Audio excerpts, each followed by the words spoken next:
தோக்கிறது தப்பு இல்ல, ஆனா முயற்சியே பண்ணாம தோல்வியை ஏத்துக்கிறது தான் தப்பு. வாழ்க்கையில ஒரு விஷயம் நல்லா ஞாபகம் வச்சுக்கோ அபி. என்னன்னா, உன் கனவுன்றது எப்பயுமே உன்னோடது மட்டும்தான். சில பேர் இருப்பாங்க, உன் கனவை பார்த்து சிரிப்பாங்க. நீ அவங்கள பார்த்து சிரிச்சிடு. அவங்களால உன் கனவை உன்கிட்ட இருந்து பறிக்க முடியாது. அதே மாதிரி சில பேர் இருப்பாங்க, உன் கனவை புரிஞ்சுக்கிட்டு உன்னை மதிக்கிறவங்க, உனக்கு சப்போர்ட் பண்றவங்க. அவங்கள எப்பயுமே உன் மனசுக்கு பக்கத்துல வச்சுக்கணும்.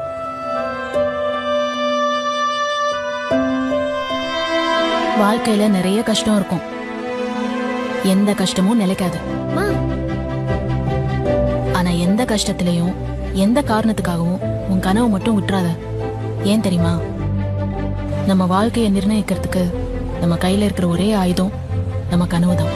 உன் கனவு நிறைவேறினதுக்கு உன்னோட நம்பிக்கை தான் காரணம்.